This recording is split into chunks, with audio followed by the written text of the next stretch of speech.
Is Google dominating the internet? More Macs, less PCs, and Plex drops support for podcasts. This is Mac Voices. Mac Voices is supported by ZocDoc. Find local doctors who take your insurance. Learn more at ZocDoc.com/MacVoices. Welcome to Mac Voices. This is the talk of the Apple community, and I'm Chuck Joyner. This is part 2 in a 3-part Mac Voices live conversation that was very, very diverse. This time around, we talk about a new DuckDuckGo browser, how Google is attempting to take over the internet in a way that you may not even be aware of, and the fact that more Macs and less PCs are being shipped. Let's go back and let the panel do the talking. So am I hearing you say you're in favor of sideloading, Jim, or at least that you would find it acceptable? I am, in a lot of ways, I am in favor of it. I think that, Apple has been a choke on what could be developed for iOS. I think there's a lot of software that we don't have because, either Apple doesn't allow it, or in a lot of cases because no one will risk finding out whether Apple will allow something. Apple's, you can't get an idea pre-approved. You can't go to Apple and say, I'm thinking of doing this app. Will you allow that? Apple says, no, go spend 2 or 3 years, write the whole thing, and then submit it, and then we'll tell you. Well, guess what? The answer, and then, people are complaining, why is there no, complex professional software for iOS? That is a big reason why, because it's just too risky. Now, a flip side that I've seen recently, which I think is interesting, is that one reason why Apple wants to not have side loading, or, they have this rule that you can't have a web browser other than, you can't write your own web browser or your own web HTML rendering engine. So there is a Chrome on iOS, but it's not using the Blink browser that Chrome uses everywhere else. It's using Apple's internal HTML engine. And I think that if that was, that restriction was removed and Chrome could put the Blink browser on, that might be the end of the open internet. Chrome is kind of poised to take over the internet, and iOS is a big firewall against doing that. Remember how with IE6, there were, a lot of sites that were just like, oh, you're not using IE6? Go get it, because our site doesn't work except in IE6. And, that we're getting to where that we're almost there with Chrome. And if Blink was allowed to run on iOS, I think we'd be there. And once that happens, I think, Google will go in and change the way the web works for their benefit. They'll have a lock on the whole thing, and we won't have an open web browser. So it's sort of tangential to the idea of side loading, but it's one effect that has stopped the ability of Google to completely take over the internet. So it's, as Andrew said, it's complicated, but I do not in any way think that Apple is doing this for our interests or our protection. The purpose of the App Store is to protect Apple's interests and Apple's revenue, full stop. So all these protestations about, we're doing this for you, baloney. But of course, they'll say they're doing it for us. Of course, yeah. And the Russians are going into Ukraine for the benefit of the Ukrainian people. Yeah, Jim, the whole thing about mobile Safari essentially being the last wall, right, protecting us from a complete Chrome takeover. When you said that, my first thought was, holy crap, he's right. And then my second thought after thinking about it was, holy crap, he's still right. That's what, when I saw the post about that, that was exactly my thought was, yeah, holy crap. That, and that's a much bigger issue than whether you can sideload apps on iOS. That's like iOS apps are table change compared to the future of the internet. Mm-hmm. Yes, and we are maybe a year away from Google's commitment to stop supporting cookies in web browsers, because they're pushing their replacement, which of course is better than cookies for managing website data, and as long as we have mobile Safari, at least there's some incentive for developers to continue to use traditional cookies instead of handing over all of that data management that cookies currently handle to Google. Well, Google wants to make the internet into a completely private system, basically like AOL was 30 years ago, with Google being the AOL. So, I just said some mean things about Apple's motivations. I think, Google's probably even worse.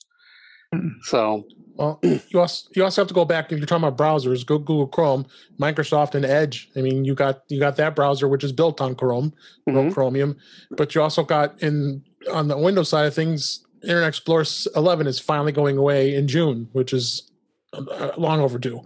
So you got so as far as developing of browsers go, I can see Microsoft continuing on to accelerate, doing things with Edge, and not only on a PC but on a Mac especially. The question is, will people making websites just start saying, our websites only work on Blink, which is the name of. Some are right now. They're saying it only a few works in are, Chrome. but it's pretty limited because that means it won't work on an iPad or an iPhone. So, but if they could, say, well, you've got an iPad, well, just use Chrome, don't use Safari. That's what'll happen, and then Google will own the web. Jim, one place that I'm seeing that happen a lot right now are online services where conference and webinar services, anything that's involving real-time video interaction.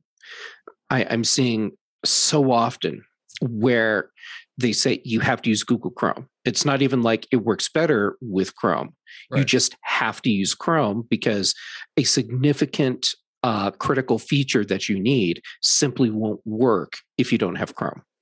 StreamYard's an example. You have to use Chrome to get on StreamYard, or otherwise it's not going to work properly. Firefox isn't going to work. You got to go with Google Chrome. But Edge could also be another option because it is Chrome technically. But it should work. Dave, you're missing the point that once all browsers use Blink, whether it's Edge or Google doesn't mean that you have to use Chrome. But if you're using a Blink browser, then Google controls the protocols. Got it. And the web has been based on open protocols since the beginning, since it was invented. But what Google would like it to no longer be based on open protocols. They would like to control those protocols and, then be able to do, whatever they want. And say, oh, well, you want to get, restrict cookies? No, we're going to make our own cookies and we control it. And, there's nothing anybody can do about it. Jim, Barry in the chat room is throwing a whole bunch of emojis at you, which I think at least one of them is a thumbs up and an angel. So I think that's... then he's got a boo. I'm not quite sure.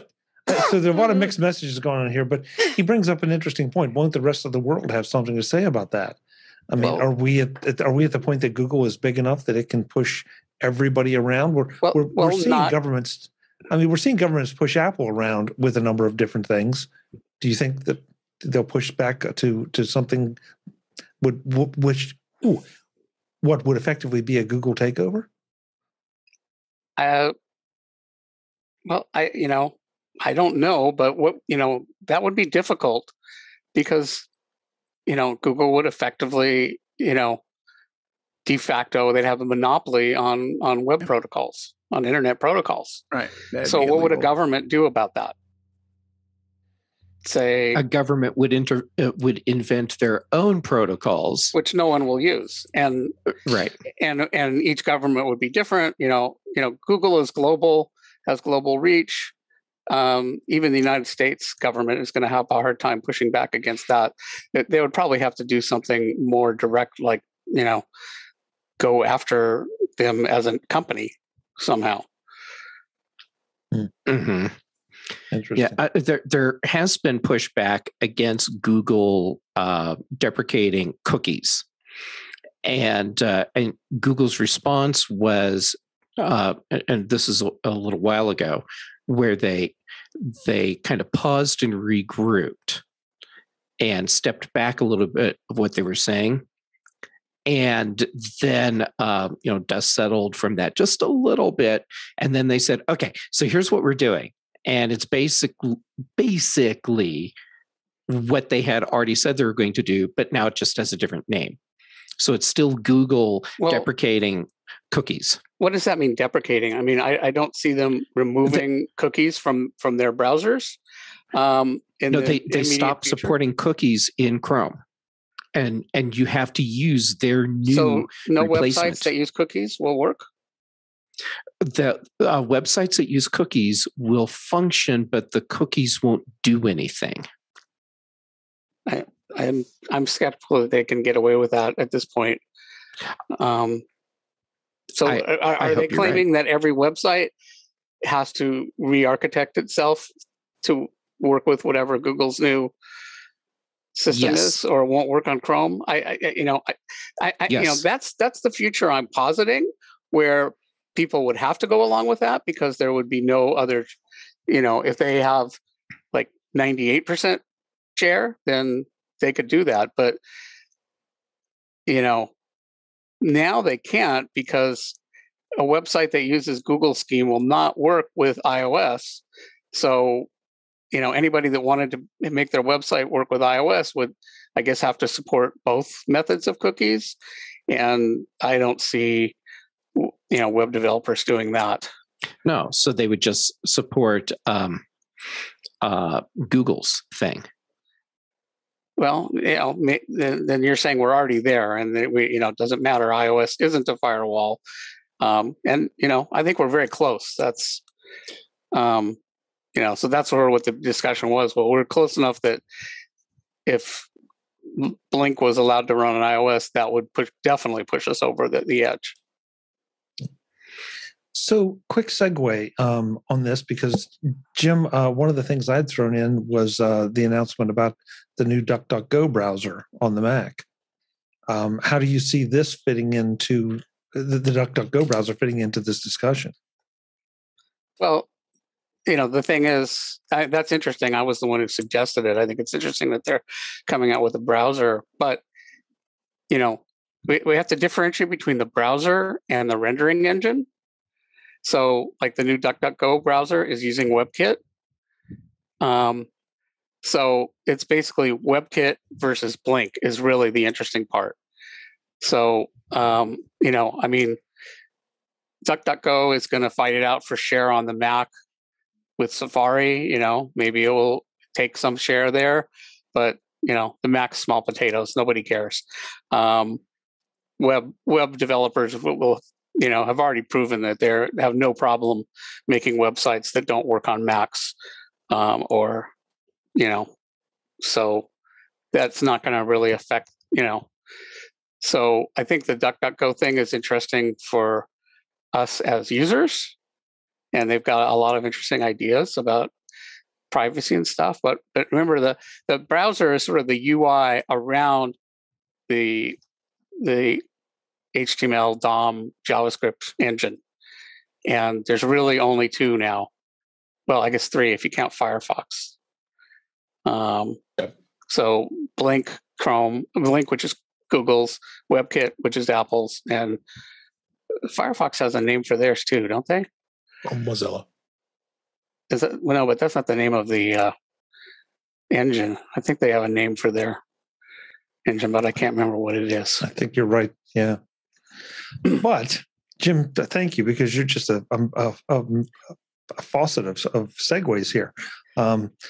Because one of the other articles that I saw, and I'm throwing them in the chat room now, is that Mac shipments continue to grow while the rest of the PC market slumps. So, Macs may be small potatoes, but they're not as small as they were, and they seem to be getting bigger. Yay! Yeah, and I think a lot has to do with the M1 processor, the M1 Pro. I mean, people are being much more compelled to want to upgrade to a Mac, seeing what kind of performance that these Macs are giving. And I think the biggest selling point, at least to me, this new MacBook Pro I have, is the fan is no longer an issue anymore. It's quiet, and performance is just phenomenal. I mean, every time I take this MacBook Pro out, and I got the 16-inch screen, they've done really great things with the screen. And I compare, I have a 14 and I have a 16, 14 for work, 16 for personal. And I'm feeling both environments. And I think Apple really hit it out of the park with these latest MacBook Pros. Well, and David, the performance at all levels. Right. Just because you and I have MacBook Pros, but anything with an M1 chip, even the Mac Mini. I mean, or the M1 iMacs. I mean, I was in an Apple store when I was gone, and they're gorgeous, but they still pack a crazy amount of power for I'm sorry, I never know what a good word to use is, the average user. They have more power than the average user will use for a long time. They sort of lean on, as far as video goes, the average user and the pro consumer user. You can there's a lot of people on YouTube who do a lot of their shows just using the 24-inch iMac, because they're finding when you go up to the next level of you go up to the studio. The studio, there's two issues they're having. The studio is overkill for what they're doing. And now I've been seeing it lately that they're doing the number crunching, and Apple sort of screwed with the numbers. You get this like the Ultra and stuff that's supposed to be like twice as fast. A lot of the benchmarks are coming back. It's only 15% faster. So it depends on what you're doing. Well, no, they've thrown. Depends on some guys that go absolutely nuts with benchmarks. Who's this one guy I watch? Well, it depends on if what they're testing is amenable to parallelization. Oh yeah, well no, they've done everything you could think of. I mean, video wise, picture wise. They made a 2-hour test. This one guy, and it's just completely automated. And they go through every kind of rendering engine and just any kind of daily thing you could do. They automated it, and the basic thing is coming back that they're saying, look, if you're going to go to the studio, start at the beginning and just up the RAM and up the storage. Today's Mac Voices is supported by ZocDoc. Find local doctors who take your insurance. There are some amazing doctors out there, but really the only ones that matter are the ones who actually take your insurance. With ZocDoc, you can focus on doctors who are in-network, putting you on the path to see the doctors who are right for you. No more wasting time hunting down Aunt Shirley's cash-only chiropractor or the dentist your coworker recommended who's out of your network. Read up on local doctors, get verified patient reviews, and see what other real humans had to say about their visit. So when you walk into that doctor's office, you're set up to see someone in your network who gets you. In the chaotic world of healthcare, let ZocDoc be your trusted guide to find a quality doctor in a way that is surprisingly pain-free. With ZocDoc, you can get your docs in a row. Go to ZocDoc.com/MacVoices and download the ZocDoc app for free. Then start your search for a top-rated doctor today. Many are available within 24 hours. That's ZocDoc, ZocDoc.com/MacVoices. ZocDoc.com/MacVoices. Thanks to ZocDoc for supporting MacVoices. But you know what, Frank? We just saw, we said earlier that Apple today released a new Final Cut update that specifically, supports or tunes it for the Ultra. So, how much software? Okay. How much software is out there? Because we saw some of these same complaints when the M1s came out for Final Cut. Well, look at all the stuff. None of the Adobe stuff worked. It wasn't optimized at all. It was doing Rosetta 2. And that was the word I was looking for. It was optimized. And so, there's a lot of stuff that needs to be optimized for this, for the hardware we're getting. True. I have a friend that uses Blender, and they finally incorporated metal into Blender. And he said the speed jump is just nuts. Right. So, that's it. We do this constantly. We just like we were doing with iMovie. Today, it feels like there's something missing from the desktop version. Tomorrow, that could be remedied. And here, now we have Final Cut updated for the studio, for the Ultra. So will we see the Adobe products get updated? I'm sure at some point we will. So you think I should buy an Ultra?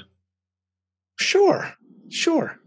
As an Apple stockholder, I want you to buy an Ultra. I want you to buy two. I'm a stockholder too. I would just be paying myself. Well, then there you go. How much better does it get? The advice that I've always given people when they're shopping for a new computer is buy as much as you can afford when you need to get it. Right. And then the follow-up to that is don't let yourself get married to the machine. Because if 8 months from now, a new computer comes out that does what you need when you need it, you get rid of the old one and then get the new one. Right. Well, we talked about this. There's always something newer, brighter, and shinier around the corner. Mm-hmm. Yeah. And if you're always waiting for the newer, brighter, shinier, faster machine, you never actually get what you need.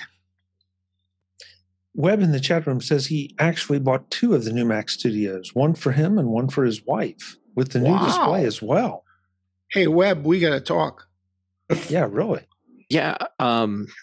Webb, how do you feel about having more spouses? Because we all need Mac Pros.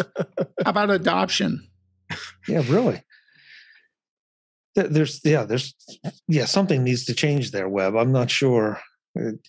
You must have done something really bad to have to buy your wife a Mac Studio and a display. He was in a tornado and a bank was deposited upon his house. Let's see, what else do we have here? Oh, well, this was kind of near and dear to my heart, and I will throw the link in the chat room momentarily. But Plex apparently is discontinuing support for podcasts. Plex, what are you doing to us? They supported podcasts? I think you just answered Chuck's question right there. Yeah. Not a lot of traction for podcasters in Plex. Which is too bad, because there's, and forget the fact that there are at least, 1, 2, 3, 4 maybe podcasters here. But there's so much content out there in the podcast world. Is this just another example, though, of the discoverability and the accessibility questions? Not as in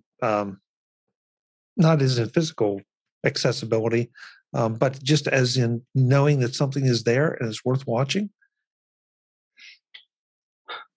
You started. Yeah. Okay. So, I wish the feature was staying. However, just like with Apple, we don't have the internal data showing who's using what features. And my guess is that their data is showing that not that many people are using the podcast features. So that being the case, why not ditch podcasts and put more resources into other features like the brand new universal search that they just rolled out? And the universal search is so cool that that I may end up using Plex as my primary tool for accessing all of the content through my Apple TV, because it will let me search and find my content across everything, as opposed to what the TV app does, which is it's hobbled because all the different services, many of the different services are refusing to support search through the TV app. Yeah. So, Brad, in the chat room, well, first of all, there's a lot of abuse going on with web. What's good for the goose is good for the gander. So, yes. But Brad said that Plex's market is for music, not podcasts. I'm not sure I agree with that. I thought they're big in video. Yeah, I thought they were. I think video. Thing. I didn't even know they did podcasts. I mean, I made a joke at the beginning, but seriously, I didn't know. I know they partnered with Tidal, and they attempted to be more of a music place, but I don't see it being popular. No. I mean, I don't use my Plex server for anything but video. Right. So, which I know maybe I just answered my own question about the podcast thing, but it just seems like if you're going to be a media hub, I'm just a little surprised that they would abandon something that there's so much rich, even if it is niche content. Right. Yeah, but people weren't using Plex for that. So I'm with, was it Jeff that was saying, they should focus, on, don't try to do everything. Podcasting there's plenty of other options for that. Well, it's only been around since 2018, so they made a 4-year attempt to do it.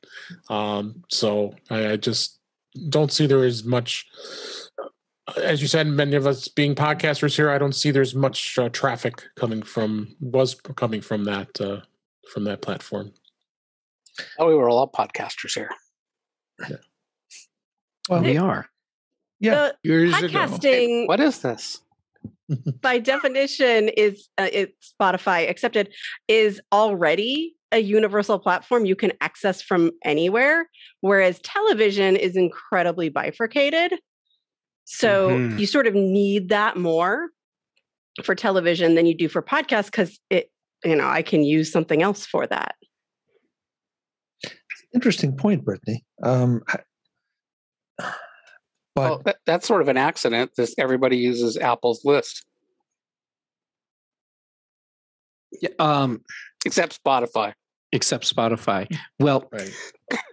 Yeah, and I mean, the great thing about the way that works is all Apple's doing is acting as a RSS reader, just like all the others. RSS server. Or an RSS server. So, and we all keep crossing our fingers that Apple doesn't wake up one day and go, "Oh, never mind, we're not going to do that anymore." So that'll be a headline. Plex, yeah.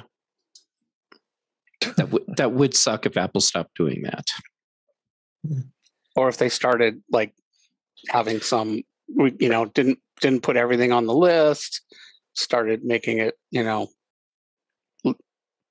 had some requirements and curated it. Well, is it a revenue source for Apple at all? I mean, I know that we don't pay anything to have our shows listed there. I don't think so. Well, they just recently added, like within the last year, an option for paid podcasts. Right, yeah. But that's really more, got to do with their podcast client. But they have this server that has a directory of all podcasts that everybody uses. Overcast uses it. What's the other ones? I can't remember. Pocket Cast. They all use it. And Apple doesn't make any money off it. It's just something that I think Apple did originally, to promote the iPod. And and it's just sort of sitting there, and hopefully no one at Apple notices, like, oh, we're doing this. Maybe we should monetize this somehow, which would probably be bad for everybody else. Well, then they'd be like Spotify. Yeah. Yeah, we don't want that. No. So we have a web update. Web has said, let's just say that I'm testing the limits of my Apple Card. If you don't push the envelope, you never grow. We'll be happy to help you. Yeah. I don't know this about Plex, but this discussion has caused me to wonder, is there a way to drag YouTube channels into, or excuse me, that was the wrong phrase, to play YouTube channels through Plex, to save a YouTube channel that I want to watch regularly and play it in Plex? That's a good I'm question. willing to bet not. They have a really tight grip on everything they do, and they do a lot of like strikes on people now. They've gotten really, really tight-fisted about everything about them. Yeah, I mean, Frank, I know you say you watch a lot of different YouTube channels or shows, and I am familiar with a couple. But one of the biggest barriers, and I mean, we face this with MacVoices, is trying to figure out how to get there. And I don't even know where I want to get on YouTube, because they don't make it easy. I'm on this show because of YouTube. Chuck, I I'm believe serious, the answer. because I subscribe to you on YouTube. Okay. And it popped up I was on my iPad, and YouTube decided to pop up and tell me Chuck is going live, and I was like, oh. So I got on and said hello, and you invited me on. So people could just, I already knew you, so that's why I subscribed to you. I watch a lot of YouTube stuff too. Yeah. I don't really have a problem. Well, there's stuff I stumble across. And it's like, I really should remember to come back to this. And even if I was, pardon me. Oh, excuse me. Even if I subscribe to it, then I never do, because it pops up, but I don't have time at that point, and that's why I was asking about Plex. Well, that happened to be live. The short answer is yes, you can do it. Really? There are plugins that people have made, yeah, cool. Maybe now that web shows are going to be disappearing, then maybe this is going to accelerate it a little bit. And actually, maybe YouTube has something specifically for that. Oh no, that's the Plex channel on YouTube. So Jeff, are you saying those plugins are specifically for show Plex plugins for adding YouTube content to your or streaming YouTube content through your Plex server? So if I want to subscribe to In Touch with iOS, the In Touch with iOS channel, does David have to build a plugin, or is one of those plugins something I can, plug his URL into, and then it will pull it in for me? It looks like the latter, where you can plug a URL in and then add the content to Plex. And so not download the content to Plex, but now you can watch it through Plex. Well, yeah, that's fine. Cool.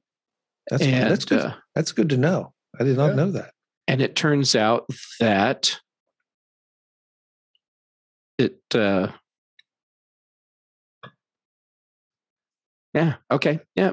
stuff is out there.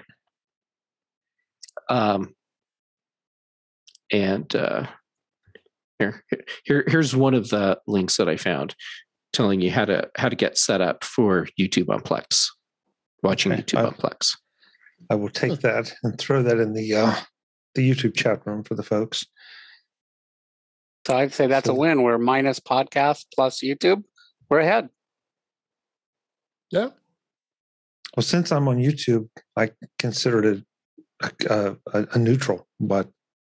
Well, but you didn't know it was available, so. Well, okay. But the thing is that the web shows were being just Plex was curating the links within the web shows. I don't think you could customize it if I'm correct. That's what they're eliminating, because they don't want to bring that content into Plex anymore.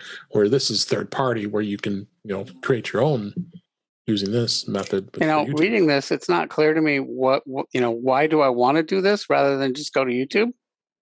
Because you're using Plex as your content hub. Right. So I can mix it with other content for some reason. Sure. And now you sit on your couch and you're using your Plex server on your television, and you're not having to bring up a separate web browser. Well, and the YouTube app on Apple TV is pretty good. Yes, but not everyone has an Apple TV. So does it act like some kind of client or front end for YouTube where you can access everything on YouTube from Plex? I'm not certain because it says you give them your YouTube account credentials, which also is kind of. Well, but that's like sort of authorizing. do that. Yeah, David, you sort of do that with any service that if you want to access it. I mean, if you want to access Netflix, you're giving it your Netflix credentials. Right. And Google advises you, are you sure you want to do this? And right. Yeah, there's some trust involved. Yeah. So anyhow, this is just one of the plugins that's out there. Probably a few out there. Yeah. Yeah, that's something I did not know I could do. I've got to play with. That's why you show up, Chuck, so that we can we can give you all of these little tips. You. No, we all educate each other, Jeff. That's the thing. That's true. That's part of the problem we have. Is there's so much great content out there, but there are also so many great capabilities for so many different things to do. I mean, we started out talking about iMovie tonight, and something that maybe that'll be the first time somebody picks up iMovie because of the storyboarding or the Magic Movie feature or whatever. I learned about Denver peanut butter on this show. The panel is back for the third and final part of this MacVoices Live discussion in the next edition of MacVoices. We continue talking about Plex, and we dig into YouTube organization and how it relates to Plex. That's next time on MacVoices. Until then, and as always, I'm Chuck Joyner. Thanks for watching. Visit MacVoices.com for show notes and to connect with Chuck on social media. Get involved in our Facebook group or like our Facebook page, and get more out of your Apple tech with MacVoices Magazine, free on Flipboard and on the web. And if you find value in it all, consider supporting us through either our Patreon campaign at patreon.com/MacVoices or by making a one-time donation via the PayPal link on our front page and in the show notes of each episode. You will join these fine people who help bring you MacVoices.